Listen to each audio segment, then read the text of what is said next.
as we fire up the second part of this group, right off the bat, we get one of the more interesting inequality issues, and that is a proportion. Now, normally with a proportion, we're still going to cross multiply. We can. That's one of our options. But also, with these, you have to be careful because if it's an equation, it doesn't matter which diagonal you put where. Everything's going to be fine. With an inequality, it absolutely matters. So here's what I always tell people. Just about everything else in math, we work left to right, like with order of operations and anything like that. That's what we're going to do here as well. So here's the two pitfalls I can possibly see happening.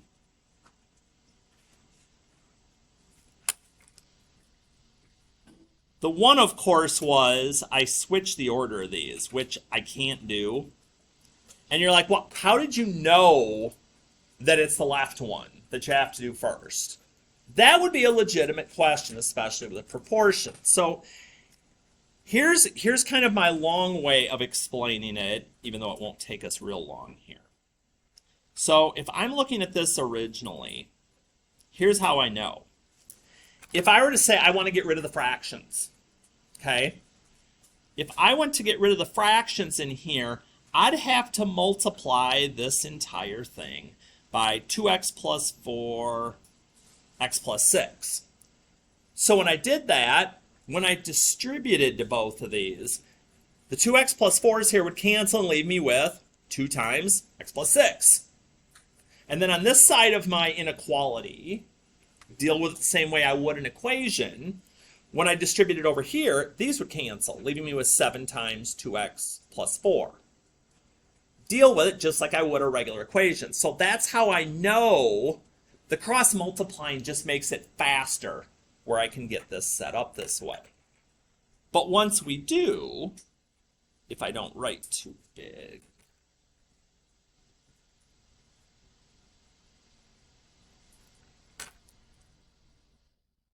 now I can actually move the x's and the constants anywhere I want. When graphing is involved, more often than not, I'm going to keep moving my x's to the left because then we can arrow follow if we want to. So I'm going to flop this over here. So subtract the 14x.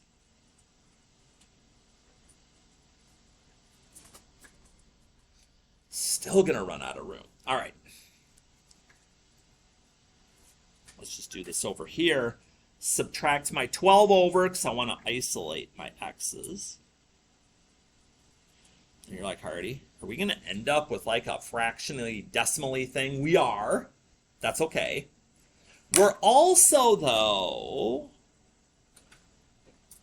going to divide by a negative, which we now know means we've got to remember to flip.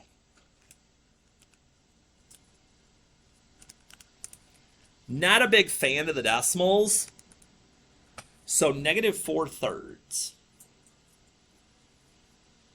would get me set here. Now, oh boy, go to graph this.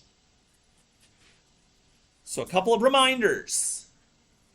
First, this is x is greater than, arrow's eating the x no matter which side I'm doing. Greater than goes to the right. It's or equal to, so that will be a bracket on the value that I am starting with. And when I do my interval notation, least to greatest, left to right, least to greatest. Okay? So every time if you see a proportion when you're dealing with inequalities, always do your, I call this my left diagonal first. That'll keep you out of trouble. Because if you flip them, you're going to get the exact opposite of what you're looking for. And that'll work the same way on 12. It would be the 5n minus 5, 4 diagonal would be the one that we were looking for on that one, but everything else will be the same, so we won't necessarily concern ourselves there. But sometimes we're not going to get to just solve one inequality. We might have multiple inequalities. We call them compound inequalities. And sometimes they'll be joined by words, and or. Sometimes the inequality is going to tell me what word that is, and that's what we're going to chat about. So our and problems are restrictive. Those are the ones where all of our graphs are going to come together, like we've seen before, the three-parters. Our ors go away from each other and are non-restricted. They have a lot bigger solution sets. So, this first one we've got, -2 is less than or equal to x, which is less than or equal to 1. This is an and problem. It also could be written as x is greater than or equal to -2 and x is less than 1. Those two things say the exact same thing. So if you ever see one with and in the middle, and you like looking at it this way better for graphing purposes, you could put it into that format. So when we're graphing, though, as we've seen before with these, this just means I'm going to go to my -2. The line under means we're going to be using a bracket. I go to 1. On 1, I'm going to be using a parenthesis. And we're going to be shading in between. Because if they were separate, x is greater than or equal to -2, I'd have an arrow going to the right. And if x was less than 1, I'd go to 1 with my parenthesis. I'd have an arrow going to the left. And they would just crash here in the middle. So your and problems in general are just going to be the two endpoints, brackets, parentheses, whatever they are, colored in the middle. And your interval notation, which is still left to right, least to greatest, would go from your first point, whatever symbol it is, to your right point, and whatever symbol it is. Very small interval notation because it's a very small solution set. We kind of put those together. Restrictive is smaller. Except this. However, if we see or in the middle, so here in this form I didn't see the word and, we sort of assume it. Here it literally says or, so that's a nice hint. So when I do this one, I go, okay, so I go to -1. X is less than, the arrow's pointing at it, so less than -1, just a parenthesis, because it's not or equal to. Or, we go to 2. X is greater than or equal to 2. Bracket, because it's or equal to. And I notice that the graphs go out from each other. Ors go out. It kind of can help, just that little hook that we can use to try and keep those together. So that's what your or problems in general are going to look like. They're going to go away from each other. They're going to go out. Now, are there exceptions? Occasionally. We'll see that. But interval-wise, okay, for my red here, left is forever left, so -infinity, until I get to my first stopping point here at -1.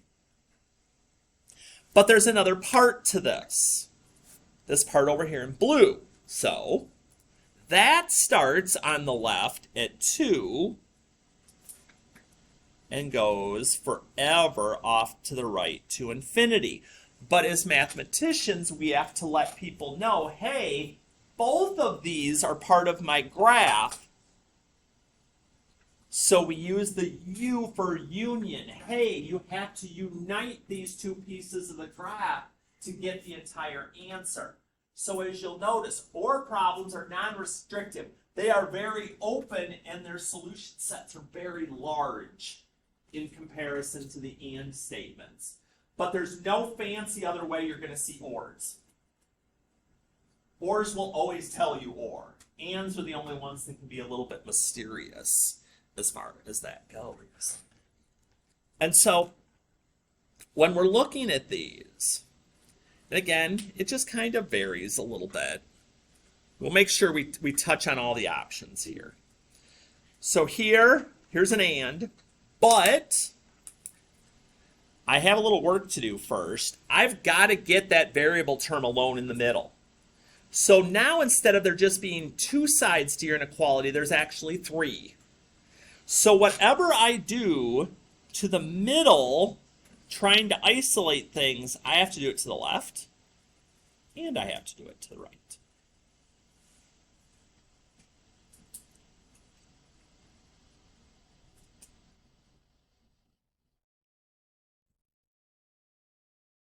So just make sure that you only don't do it once to each side as you go, because that's not going to get you anywhere.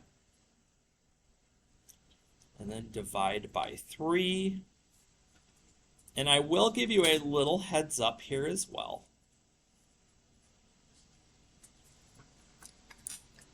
If, let's say, and it will happen at some point, let's say that 3t was negative. So does that mean if I would have to divide all the way through by a negative, I have to flip both arrows? Yes. Yes, it does. So the rules still apply for inequalities, even though these look different. So I'm like, I know what this looks like. 2, 6. I know it's going to be typically the net values in between. And since they're both or equal to, they both get brackets. And we go left to right with that. I just want to see, no, we're not. Well, guess what? We're going to make an adjustment here because I want you to actually have an example with that situation I just showed. So let's make an adjustment here. We're going to make this -3 in the middle because I want to make sure that we have that. So otherwise, same idea. Since these are a little different, I'll show everything.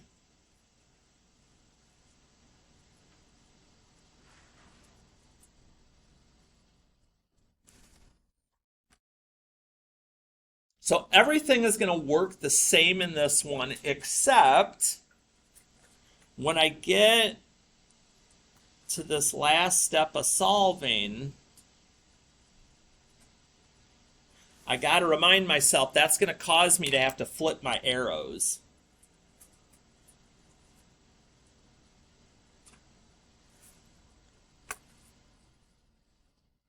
And here's where the danger is.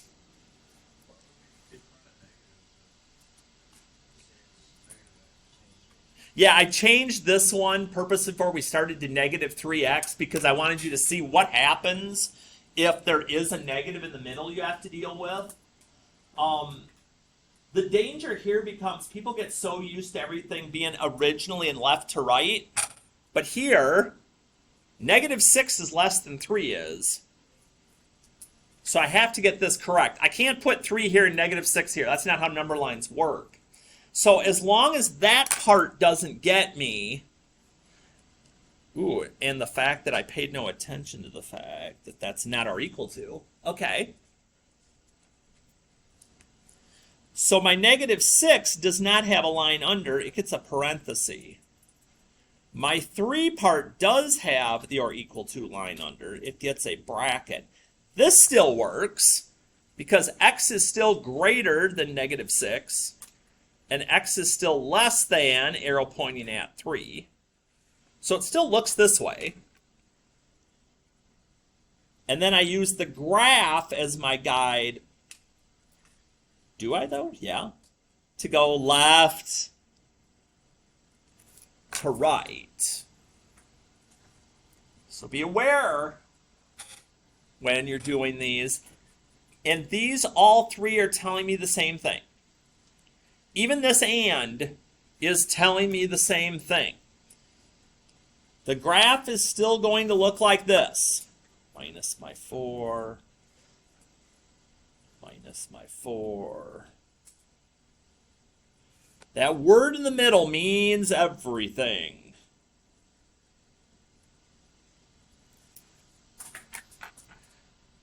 T is greater than negative 13. Going that way.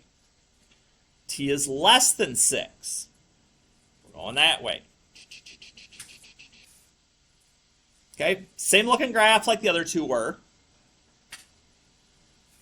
The problem just looks different. So nothing too terrible. So again, and we know it's going to be smaller for the most part.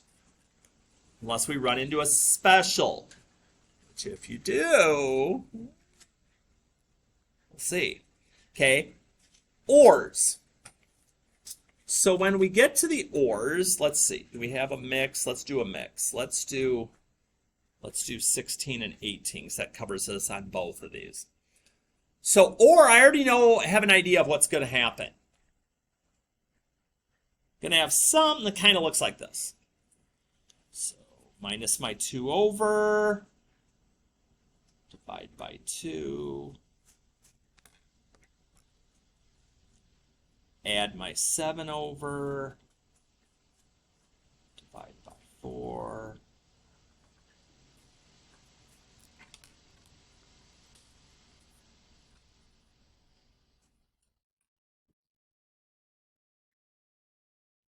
And I got this idea in my head, so I'm like, okay, x is less than 1, less than goes left. X is greater than 4. Greater than goes right. So if you're ever doing one of these and like the arrows are going the same way or they're going together and it's an or, the feelers should go up and go, let me double check this first. So here, left, forever left, negative infinity, to right.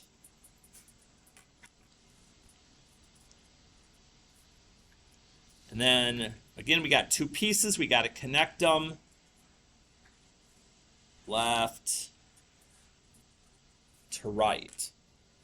Negative infinities, if they're there, always start. Positive infinities, if they're there, always finish. And again, the only thing to be careful of, watch for the dreaded negative. So on 18, once I subtract my 7 over,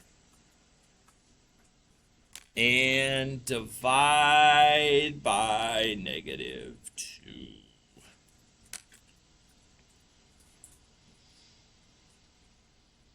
Flip the arrow.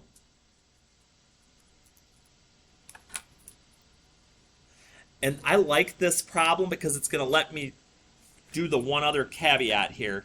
Subtract the 5 over. I'll have people want to flip this one too. They're like, but there's a negative right there. But what are you dividing both sides by? It's a positive still. So just because you see a negative doesn't mean flip. It has to be that last step where you're multiplying or dividing that you would need to flip. Because otherwise, both your arrows are going to be going the same way, and that's not going to be helpful. X is greater than 2. Greater than or equal to 2, Hardy. If you watch those things, gotta watch those things. X is less than negative 1. Less than goes left. That's what this should look like. Left to right. Left to right. We're good to go. So, here's the deal. So before, if you had done the practice that I'd mentioned you probably would want to start when we started this lesson a couple days ago. So before we were on page 8, which is now out of your packets, or should have been out of your packets. If it's not, we'll find a way to get you those other couple of pages. So here, you were good in the 1 to 12 area. Again, minimum odds. If you're feeling good, that's fine. Now, today, you're like, all right, what do we got for the rest here, Hardy? This thing goes up to 24. So again, the second half here is we go between pages 8 and 9. So the front and back here are the first and second sheets. We're just finishing off everything in 1-5. Start with odds where you've got answers to check. Go to evens if there's some struggles. And again, if we need to on Monday, if you're like, hey, I tried this one, what in the heck is going on? Absolutely ask that. I'll even say this. You can shoot me emails asking me questions about certain ones over the weekend. Whether I can find them or not is a little bit of a mystery, but I try to. So if you get stuck on something, worst case, we'll do it when we get back together again. Best case scenario, you'll get an explanation or maybe even a picture of parts of the problem worked out back, so I can try to keep you moving on a good track here. So one last thing I wanted to mention that I hadn't before, and yes, we have some music going in the background, but that's okay for a part like this because I'm going to talk right through it, because sometimes we got to get through the noise. So over on the practice for these, this is going to be so much fun. So the practice for these, we ran into a couple of special cases that I wanted to talk to you about because I don't want mysteries for you here. So, we talked about how and is exclusive. Like, it's only what both graphs have in common is your solution. And this will bring you freedom, that's right, to your life. Y is less than -4. So I'm like, all right, so Y is less than -4. That's cool. And Y is greater than 5. You're like, well, we've seen graphs like this. Yeah, but it's and. That's not an or. That looks like an or. So what the heck? And is only what they have in common. What do those two have in common? Squadouche. That's right. So this, there is no solution for, or you might see the answer empty set on there. So again, little things to be watching for. Or, let's say, I see an or statement like this, and I'm like, okay, I know what or looks like. Or is going to be going away from each other. So I'm going along and I'm graphing. I'm like, wait a minute. It's going left. Wait a minute. That's going left. What the heck? Did Hardy screw this up? No, I did not. Well, what happens here? Okay, this is very inclusive. Okay? If anything is in either of these, they're going to count. So here, yeah, they have something in common, but anything goes. So the bigger graph is actually the graph that you're using here. So if you were doing this on a quiz or homework, you would need to show me that's the graph. You don't put them both. I mean, I wanted you to see it. But this is the answers that are there for either and have them both.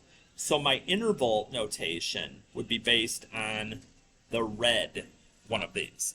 And finally, looks normal. Looks normal.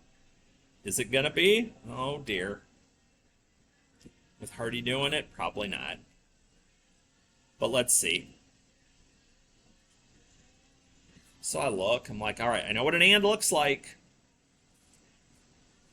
And, oh dear, what's going to happen?